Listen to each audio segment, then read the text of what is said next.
Welcome to Scouting for Growth.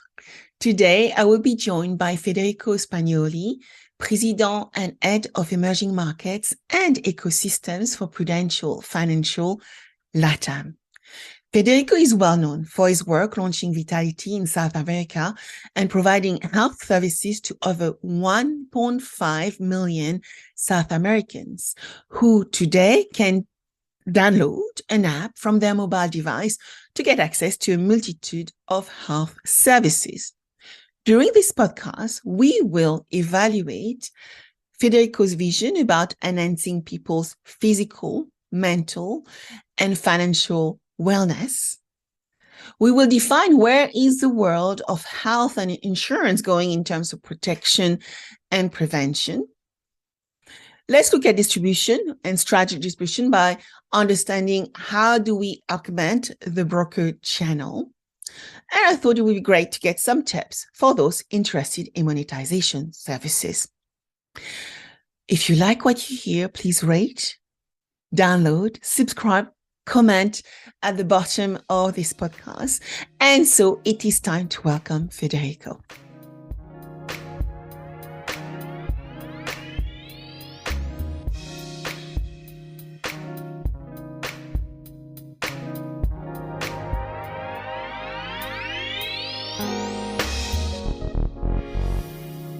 So welcome, Federico. I'm so pleased to be with you today. So as you know, with all my podcasts, I start with a little bit of introduction and really learning about you and what got you into insurance and the path you have selected today within, I would say, health and healthcare. Excellent. It's a pleasure to be here. My name is Federico Spagnoli. I'm currently running wellness ecosystem for Prudential International. I joined Prudential about 6 years ago, and at the time I was doing an executive program at Said Oxford University, focusing on disruption, strategy, and innovation. And part of my theme, and actually was the theme of my paper, was really about disruption in the insurance industry. You know, I started in the insurance industry more than 25 years ago, back in Argentina, where I'm from. And since then, as you know, we haven't seen incremental innovation, but not really truly disruption. And when I started focusing on some of the key drivers affecting our customers, I realized that there were a lot of opportunities there for us to start thinking very differently the way how we approach the business today. So that is my interest in this topic.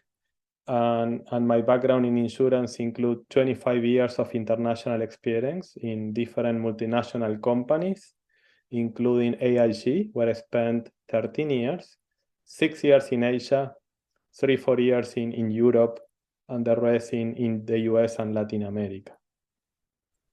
Thank you, Federico. And I remember when we caught up, we had this big conversation around physical, mental, and financial wellness.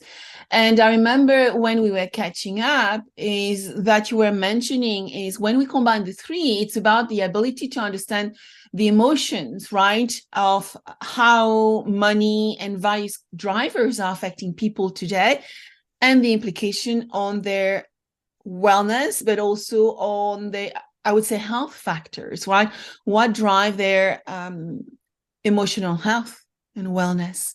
And so I would like to ask you, you know, as we move into our new years and new years which are coming ahead, how do we consciously align healthcare needs of the users, of the people who are around us, to their physical, emotional, and financial health?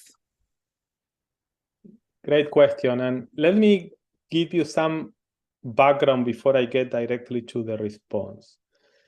You know, when I joined Prudential 6 years ago, was my first time working in the life insurance industry. So for me, was relatively new to really understand, how the industry operates. And at the time, I recall having a conversation, a casual conversation with, one of my best friends who is a physician, and he was asking me why insurance companies, life insurance companies, health insurance companies are not doing more to prevent conditions and situations that eventually are going to become a claim. So, for example, he's specialized in high cholesterol, and he will say, with a pill, you can reduce in certain cases mortality rates by 50%. So why insurance or insurers are not doing more? That led me to the next question, which is, as you know, the phenomena of the aging of the population. Is perhaps, along with global warming, one of the biggest challenges that we're facing as a society. And when we think about the aging of the population, the risk of, or the ability to retire comfortably, the ability to afford raising healthcare cost, that made me think about, a lot of new technologies and data capabilities that are coming to market that we could use as life insurers to start preventing and anticipating or mitigating a number of conditions that we're seeing. But then Prudential at the time, sorry to make the story long, but just to provide the full background, was focusing on financial wellness, not on physical or mental wellness, with a decent degree of success. But when you connect all the dots together and you understand the challenges that our customers are facing, and then if you follow what I call a customer-centric approach, we cannot see customers just with one lens. So, for example, I'm having issues to afford healthcare and not relate that with mental, right? Because that is generating level of anxieties that are affecting your physical, and sometimes the anxiety generating by limited financial means. So if we think about trying to solve for the challenges of the aging of the population, following a customer-centric approach is where physical, mental, and financial start to make sense to be integrated into a seamless, single solution. So that was the idea behind it.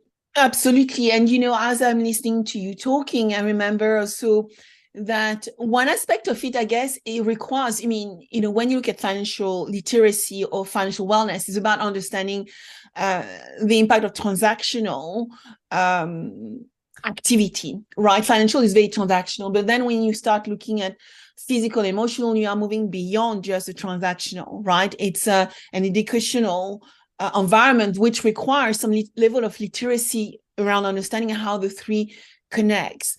And so my question to you is, therefore, how do we align, therefore, protection to prevention when we start connecting the three together? Yeah, it's a great question. So, as you know, early in 2020, we launched the Vitality program, was 100% focused on physical wellness. We were not at the time thinking about mental or financial. It was part of our end game, but was not our first step. And then we realized that the framework that we're using to improve and focus on prevention on physical wellness, in particular, trying to tackle the challenges of non-communicable diseases like, poor nutrition choices, tobacco, sedentarism, and other, behaviors that tend to create some of these conditions. We realize that the same framework can be used for mental and for financial wellness. So let me tell you a bit more about the framework. First, the importance of self-awareness. Knowing your health is what we call it. So if you think it's not just your physical health, are you doing physical activity or not? How are you deciding regarding your nutrition, et cetera, different habits about, a healthier lifestyle. that can be also applied to understanding if you are sleeping well. How are you feeling about life? Or what is your current financial situation, your current debts? What are your financial goals? The second aspect of the program at the time, again, only focused on physical, was defining goals that you personally want to set up for yourself. So why this goal has only need to be focused on physical? Why we cannot set goals on mental and financial? And finally, what is the content? What are the tools that we can bring to you to be able to help you to achieve those goals? So you see, the framework can be universally applied to all these three important verticals that at the end, if you think carefully, are key drivers to improve your lifestyle. So that is why I like to talk about that we are now shifting from life insurance protection or death protection to lifestyle protection. It's fascinating. Last night I was having dinner with my team. It's one of those periods during the year where we have a dinner and we chat about what work less, but it was really about fun. And, one part of the conversation went through the wheel of life. And I just wanted everybody to actually remember that, if you look at your wheel of life, right, you have to look at financial, mental, physical, social and cultural, spiritual and ethical, and family and home, quadrants. And what you are saying is you have to align everything, right? If you are going to live a healthy life, a productive life, and financial life, right? You have to look at all these ingredients as an individual, but also you as an insurer who is looking at their customers, their partners, at a way to change behaviors. You probably want to teach them as well the values of the wheel of life. Exactly, and that is our end state. We mentioned physical, mental, financial. That is the starting point. We would love to, down the road, start adding spiritual and the other verticals, because ultimately, if you think, this is about balance, right? I think our generations and the younger generations are not thinking just about one aspect. I could imagine our ancestors, our parents or grandparents were thinking a lot about financial security because of the background and the situation that we're living at the time. We all know, the new generations are thinking more about, global warming, social impact, financial inclusion, and a more, what I refer, a more balanced lifestyle. So again, the question for us as an insurance industry is, which we have this opportunity that we are already connecting with these customers, over a long period of time because of the nature of the solutions that we sell. We can start introducing a number of these solutions as part of a platform that can address and be much more relevant to our customers, needs and customers, I would say, newer behaviors, and influence them at the end of the day. And so, let's continue with that conversation, right, on all those different ingredients, because that takes me around, some of the platforms we've seen. And, you guys as Prudential, you've done amazing work around super apps. I've been really looking at your work around how you combine capabilities together in various markets, right, to serve different customer segments. So tell us about the key ingredients, components to create a super app and be successful to make the capability wanted by users around different markets. Well, first, I will say also as a way of sharing more background, is what I will call our strategic approach to super apps. The challenges that are affecting the aging of the population are so huge, so complex, that we are convinced that no single organization can fix them on their own. Prudential is one of the largest insurers in the world. There is no way it can fix any of these big challenges that we were talking before. by the way, we don't even believe that even if the private sector work together can solve this on their own. We believe that ultimately this is about an association between members of the private sector with the public sector. And the best framework to approach this is this idea of an ecosystem approach. And to me, I think that is the secret sauce, to be honest, because, we all believe that technology, we can keep adding, removing certain features, continue improving the user experience, is eventually in the long run, that is a commodity. However, what really differentiates you is, thinking about supply and demand and in getting access to the platform. So let me start with the supply. So as you know, we are partnering with emerging successful startups like Carboys, who is helping us to integrate a number of solutions in our platform. We have helped to start new ventures in Latin America like Climber, where we funded the seed money for them to start operations, and now they are playing a vital role, offering a wide level platform where customers can quote at a very low cost life insurance with very few questions and very simple underwriting. And I can continue. So we are bringing a number of top players like Vitality, a leading player in physical wellness solutions, and bring them all and integrating all of them into a single app that customers can get access and get all the benefits following a seamless, unique user experience, a single sign-on, a common framework between physical, mental, and financial, and many other benefits. And then on the demand side, we decided that this is not just for Prudential customers. This is an open ecosystem. So if you are an insurer out there and you want to join, you can join. If you are a health insurer, you can join. If you are a bank, you can join and offer access to your customers, the benefit of the app and the platform itself that we've been able to build.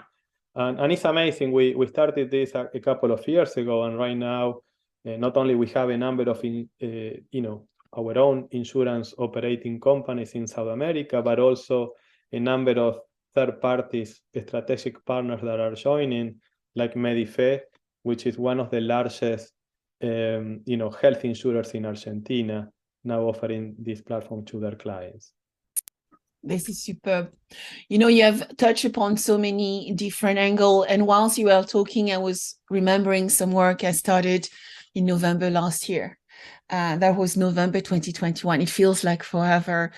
Started some work with TBD Media and CBS News on digital ecosystem. So we started a piece of work around thought leadership, the global thought leadership. And I said, you know what, I want to talk about digital ecosystem. And this campaign is still going, and we are going to actually put more video around why digital ecosystems are so important today to succeed. And when you actually think about the value of digital ecosystem, you have to think about strategy and business in very different ways. You cannot think about Sabine or Federico or Prudential as an entity self-centered. You have Correct. to become really selfless. So your strategy is outside in, thinking about Henry Chesbrough, right? Open innovation. You have to think outside in, and it's very hard, I think, for corporates to think like that. It's extremely hard. I've been promoting this concept of collaborate and compete, because, ultimately what we are actually saying is to some of our direct competitors saying, let's join forces, right? And let's build an ecosystem that can really address some of these huge complex challenges that our customers are facing. Now, we are not the first one to do this, as you know. Within the technology industry, there are several examples. One I will refer as what Google did with Android, right? They are partnering with a number of strategic OEMs or device manufacturers like Motorola or Samsung, and they've been able to develop and join forces on the operating system, so then they can then customize their device strategy according to their own specific needs. Here we're saying the same.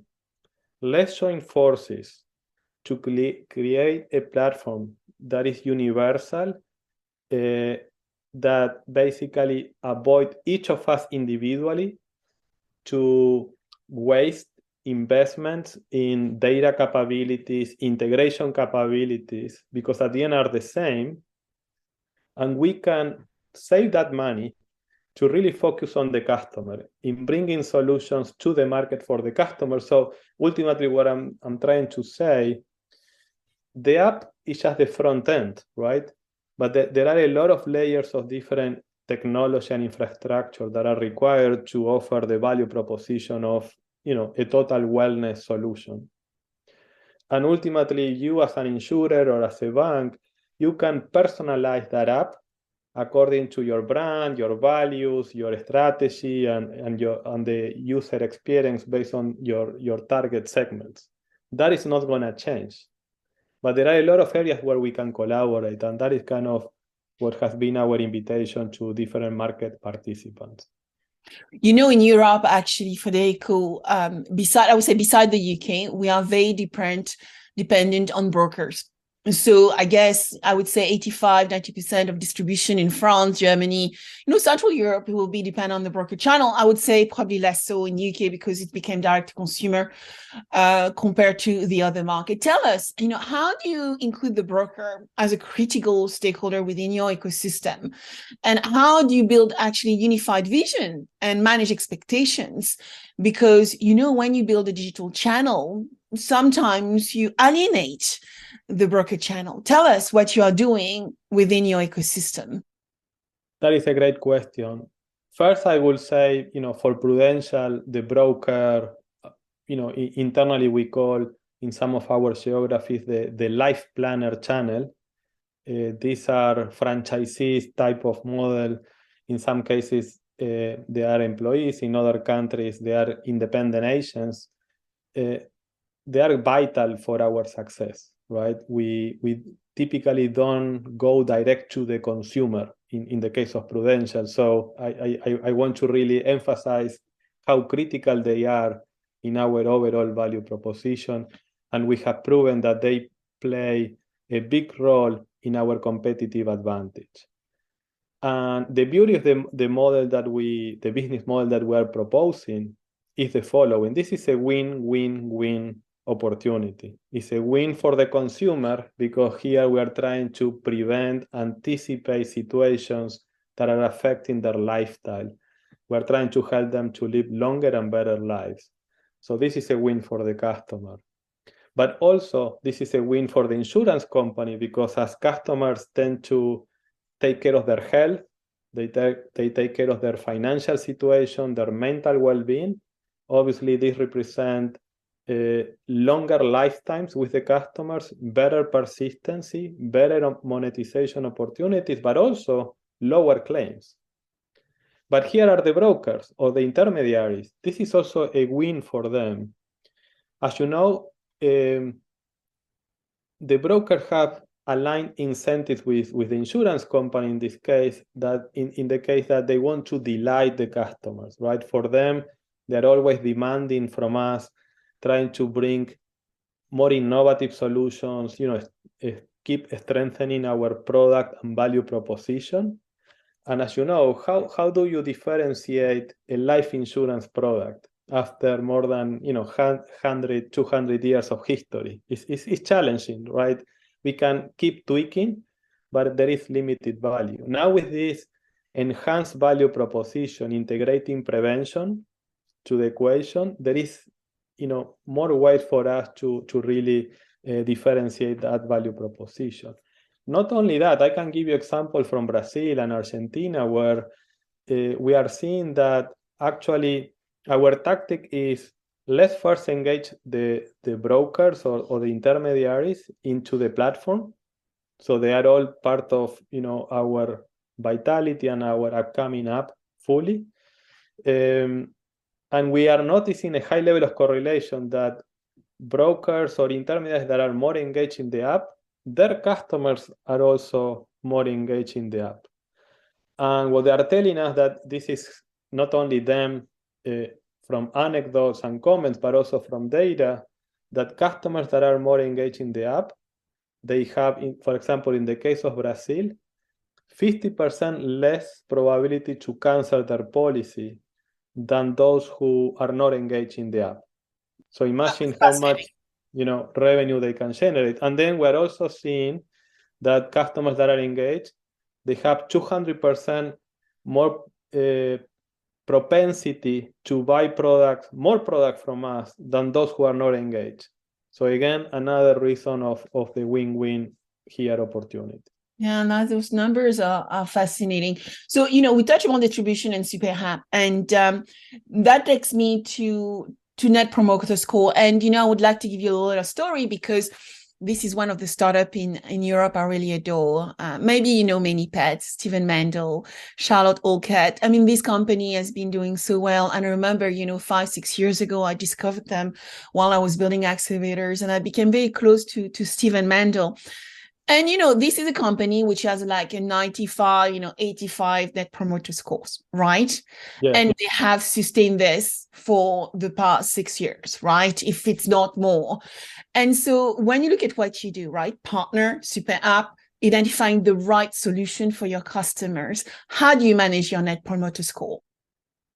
That is a great question. And to me, that is one of our leading indicators that are showing the potential that the platform has for Prudential and other members of the ecosystem. So in 2022, we've been able to prove, number one, that Prudential customers in this case, in South America, are willing to engage in the platform. We have more than 60,000 members in the platform.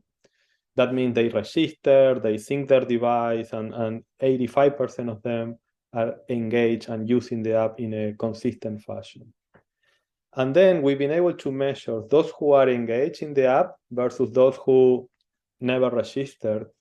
And we noticed that we have 200% more promoters in the population that is engaged in the app versus those who are not engaged in the app. So that is what eventually that leads to the other lagging indicators. Persistency, as I mentioned, is much better when they are engaged. Number of policies sold per customer, the propensity is much higher with those who are engaged versus those who don't participate in the platform. So really now for us, our mission is how we can expand access to the platform, how we can make sure that everybody eventually join the platform in one way or another, and we have a number of plans to do so. But ultimately, what I'm trying to say, the importance that the customers are putting to this type of platforms, because for first time, they are realizing that the insurance that was historically passive when it came to prevention, now we are much more proactive. And they are telling us through Net Promoter Scores that this really matters to them. And because of that, they're willing to stay longer and buy more from you. Yeah, I mean, this is fascinating because, all of us, we are trying to find the solutions which are going to solve the problems which are most dear to us. And it feels like health, right, or healthcare or health insurance has moved, right, to just being health, to be wellness and fitness. And for me to stick to the platform, I will ask you for content, right? You will need to educate me, Federico, around the things I'm doing well and things I may be doing less well, right? I have my little watch and I have to go on my Peloton every other day. And so how do you include content to educate me to do the right thing every day? Well, that is a great question. And I think I would say part of the beauty of these programs, as you know, traditionally, life insurers don't have much access to information about the customer behavior, the customer profile, what are their areas of interest. Now, because of this platform, we have access to new sources of data. And those sources of data are helping us to, micro-segment the type of content that we should present to you. So if you are now telling us that, you would like to increase your physical activity, we make sure that we offer content that is relevant to you, and we are not talking about stuff that is not really meaningful. And the fact that we are, a global company, that we have presence in both developed and emerging economies, is helping us to, if you will, to arbitrage top quality content that is out there that perhaps if you are in South America, you don't get access.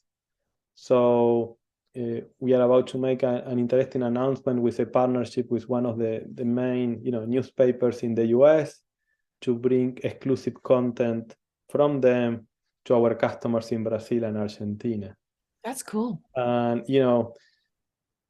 it's a content that I've been following for a while, and it's world-class quality. But typically, again, how you democratize access to top quality content, and I think that the platform, the ecosystem that we are building is helping us to narrow that bridge and making sure that everyone has access to that type of high quality, typically expensive content, but because of the scale that we're reaching, we're able to afford and distribute that content in a much more efficient manner. I mean, this is fascinating to me because I was doing a podcast with one of my greatest friend who is at the bankers part of the FT. And she was saying, Sabine, if you want quality content, you have to pay for it. And I agree, my team and I subscribe to the Entrepreneurs Wires, Forbes, Fortune, and we have to, because quality content comes from some of those platforms. And if you want to touch the entrepreneurs and get the latest news, you have to look for quality content. But therefore, what does that mean from your business model, Federico, right? I want to understand about monetization and subscription. So how do you make it work? Yeah, so first, let me tell you that it's true that staying 1 second with that prior point on content is very expensive. However, as you know, content is not typically charged per reader or per member. You may be charged per article, right? Per geography. But that basically becomes a fixed cost for a given geography. So if you can provide access of that same content to millions of people, the cost still is the same. And that is the beauty. I think, again, as an industry, we can do much more to democratize access and shouldn't materially change the economics of the business. Now, going back to the top line aspect of the business model, listen, here we are trying to test and apply different concepts that we are seeing in several industries that are offering access to apps and content and tools. So there is a combination, and obviously this varies by geography, varies by business model and channel. So for example, if we're talking about individual life insurance, where average premiums tend to be higher, is one model. If we're talking about group life, where the profit margins are more narrow, there is a different monetization model. If we are talking about wellness, offering the platform in a B2B business model, like us offering this to other insurers, is one model. And if we are going after an employer or an end consumer, is a different model. But in summary, I will say the most important mechanism that we're using to monetize is the typical, fee per member per month, the PMP business model. So that is a fixed cost per member, per engaged member. So we actually charge per results. We charge 0 if there is no engagement with that member. So we like this concept of SaaS model. We've been saying our aspiration is not only wellness and promoting healthier and better lives. If you ask me what is our main mission, is to democratize access to wellness. For us that we're very committed to emerging markets like Latin America, China, Indonesia, etc., it's vital that everybody has the chance to get access to solutions like wellness. Today, if you ask me, like any other emerging solution, is typically focused on the elite, right? On those who can afford. Our goal is to make it much more affordable and accessible. So there are freemium models. We want to eliminate big costs that typically insurers need to deal when they launch a platform of this kind. We're taking that, like, the beginnings of cloud computing, that, there were huge investments in infrastructure. We are already doing that in Prudential. So we can give you the chance to offer this as a SaaS model, basically, again, a fee per member per month. There is also a subscription model that we are combining with a freemium model for certain business models. And finally, monetization of the engagement, right? Fees, commission that we can generate as customers are engaging with the platform. And as we learn about the customers, we can introduce personalized offers of insurance and non-insurance solutions for them. That's superb. That's superb. And so what does it mean? LATAM is such a big market. And I remember visiting a number of countries as I was doing my InsurTech tour, a few years back. And when you look at Prudential, what does LATAM mean? What is the future? Can you give us a lens on the future, Federico? Yeah, well, first I will say the future is great and bright. And I'm not trying to sound as an arrogant, but Prudential started almost 30 years ago in Latin America, 100% organic growth. In recent years, we added few acquisitions or joint ventures here and there, but today we are insuring or offering retirement solutions to almost 10 million people. And early this year, we announced a strategic partnership following the ecosystem principles with Mercado Libre, which is the largest e-commerce platform in Latin America. It's kind of the Amazon of Latin America.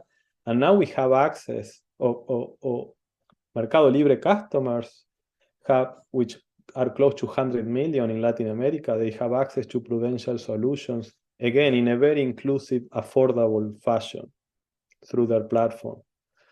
And we are in the process, more news to come soon, on additional alliances that we are currently exploring and working as we speak, that is going to help us to increase our footprint in all Latin America.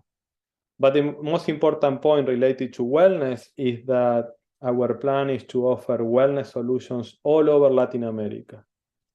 Because the beauty of this model of technology and data is that you don't need to be physical in every country, right? You can export the technology and the platform anywhere in Latin America. So we are working in a number of alliances and partnerships to be able to do so as soon as feasible.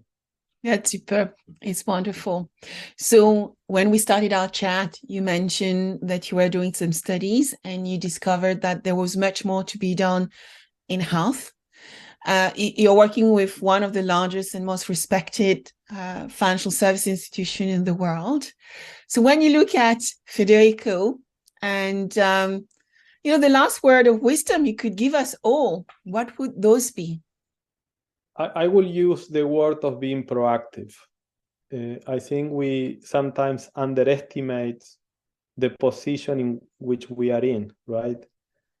Some of the question marks when I introduced this framework within Prudential was, is Prudential going to be able to be recognized as an ecosystem orchestrator? And the short answer is yes. But I also believe Prudential is not the only one that could be, doing this type of ecosystems and solutions.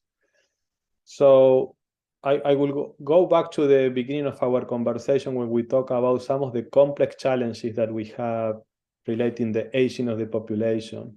And then if you couple that with the challenges that we are seeing in emerging markets like Latin America, the lack of opportunities, the big gap between low income segments with higher income segments, the opportunity for financial inclusion, I will call health, wellness inclusion.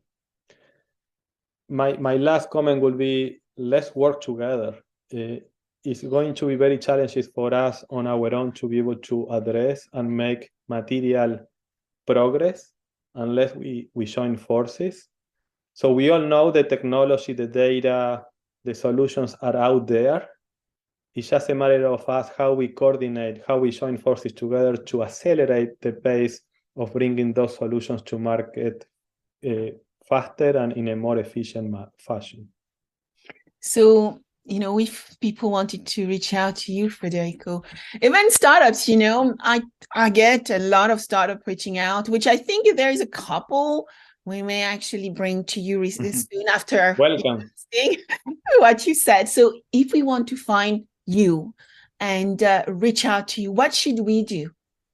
Well, definitely they can find me in LinkedIn, Federico Spagnoli, or my email address is very easy, federico.spagnoli@prudential.com. That is the best way to connect with me, and we are looking for more partners. So we welcome all the inquiries and interest in joining forces with us. That's superb. So some of the startup I met at ITC Vegas, I'm sure you will love them because I found 2 James. So I'm going to reach out after this meeting with you. And I just want to say thank you so much for joining me today and opening your world, right? LATAM, which is often for us in Europe, still an area we are just starting to uncover and learn. And I find the market fascinating because we have Spain, right? We have Italy, we have Portugal, which a lot of the startups we talk to looked at LATAM first before looking at North Europe. So thank you for being with me today. Thank you, Sabine. It has been a pleasure. And again, looking forward to learn more about health tech, and staying connected with all of you. Thank you. Until next time. Thank you.